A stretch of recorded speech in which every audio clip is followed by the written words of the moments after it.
Hello everyone. So last lecture में हमने किया था rules of concave and convex lens.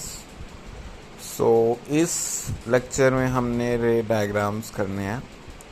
सो सबसे पहले हम रे डायग्राम्स करते हैं कॉन्वेक्स मिरर के लिए। ओके, फर्स्ट है कि when object is placed at infinity, जब ऑब्जेक्ट को इन्फिनिटी पे रखा हो। इन्फिनिटी मतलब बहुत दूर।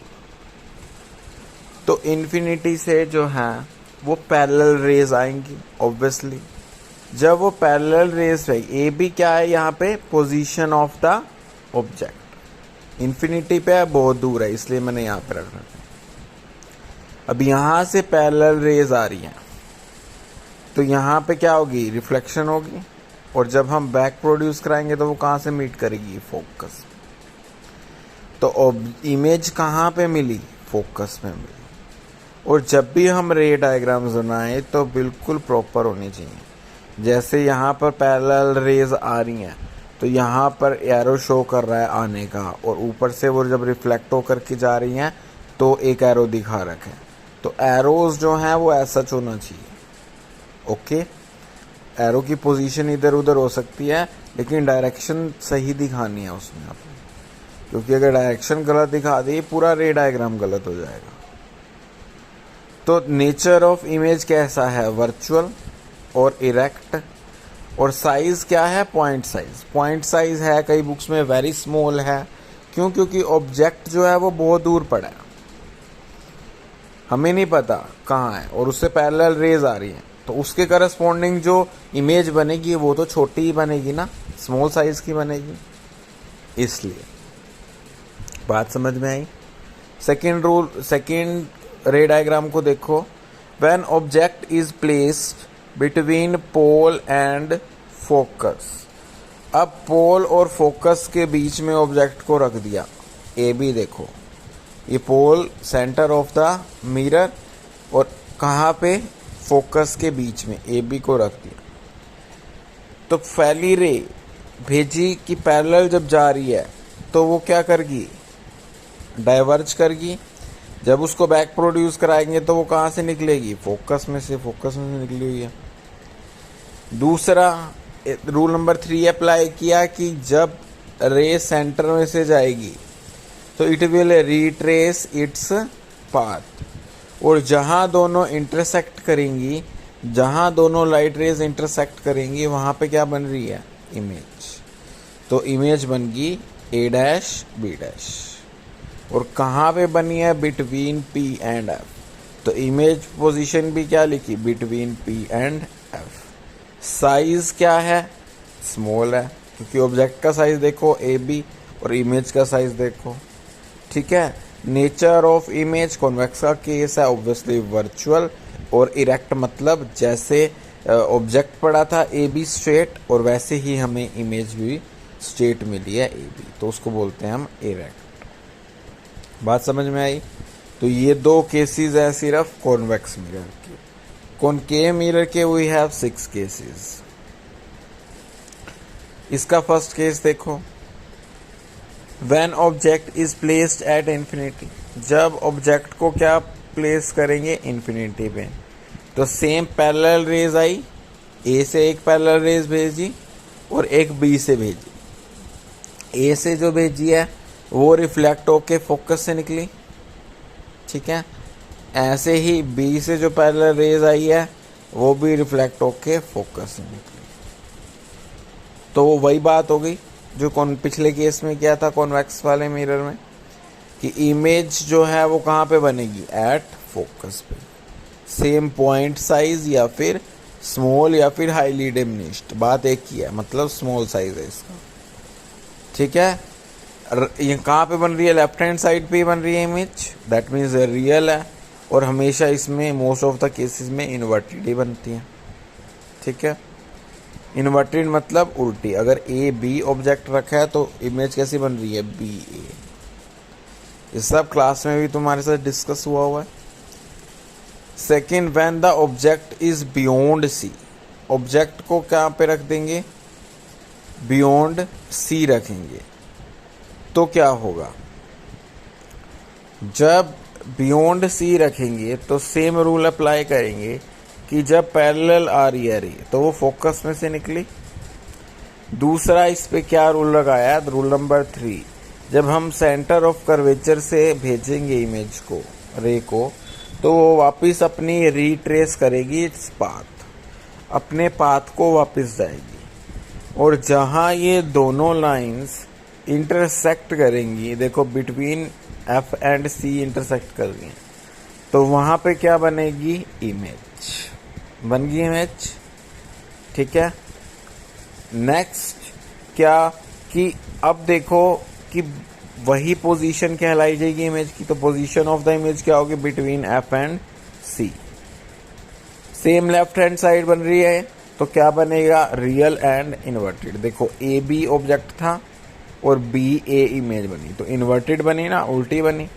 ठीक है, साइज, ऑब्जेक्ट का साइज देखो ए बी, और इमेज का साइज देखो, इमेज का साइज छोटा है, कम है मतलब, तो दैट मीन्स क्या है, डिमिनिश्ड। क्लियर हुआ।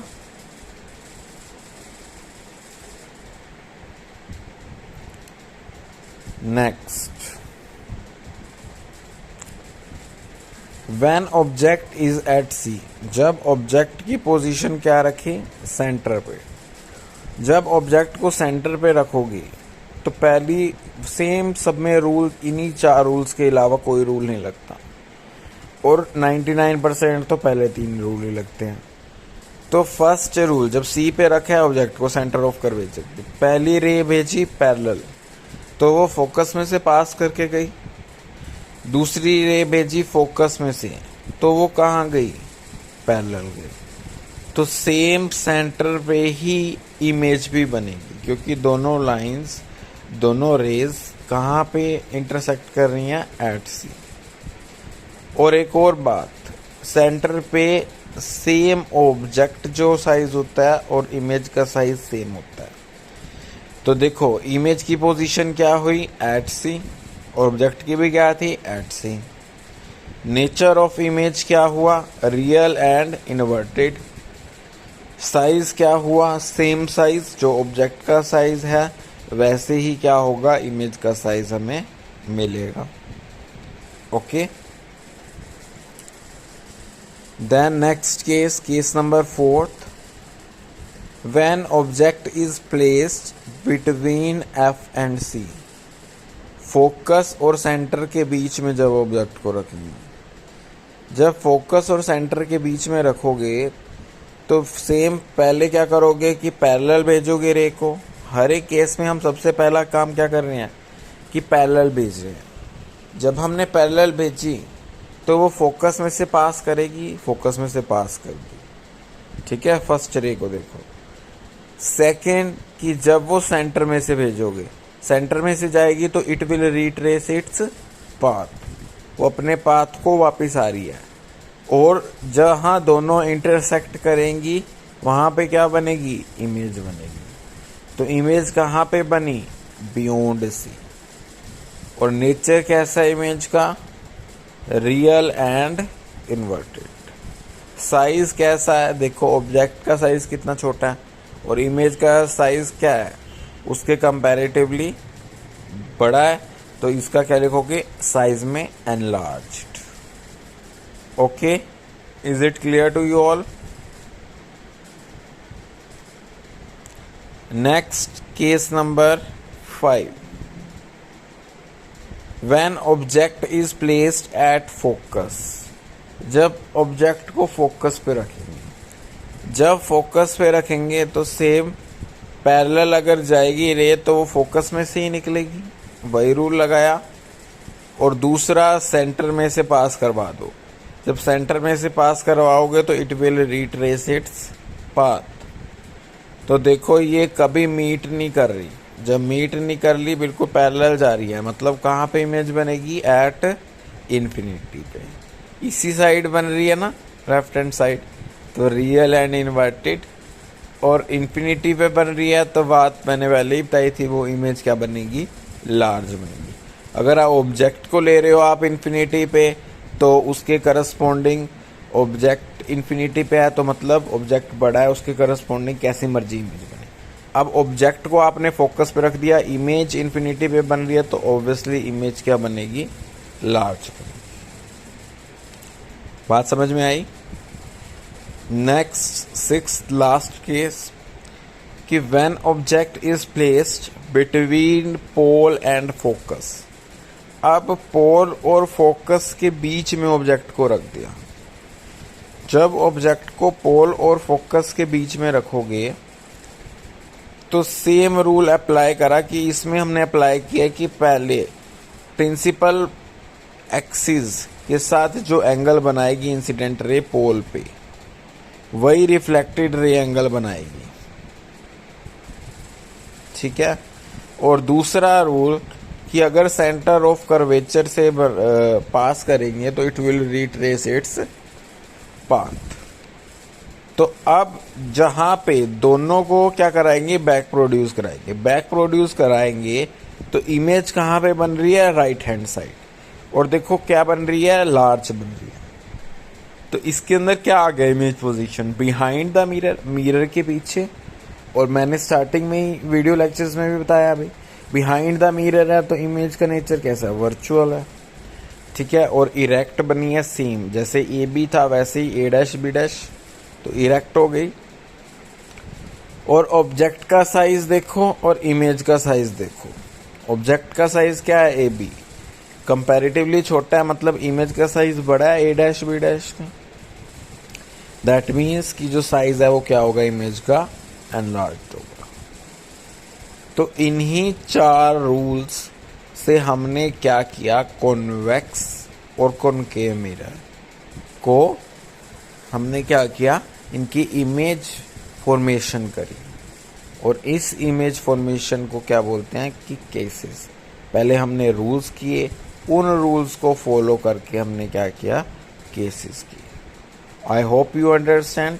लेकिन ये तब तक नहीं आएंगे, जब तक मैं बोल रहा हूँ तब तक समझ में आएंगे, लेकिन ये तब तक खुद से नहीं आएंगे जब तक आप प्रैक्टिस नहीं करोगे। इसको एक एक बार बनाओ, दो दो बार बनाओ, देख के बनाओ, लेकिन थर्ड टाइम आप खुद से बनाओ और वो बनेंगे बिल्कुल करेक्ट। Thank you.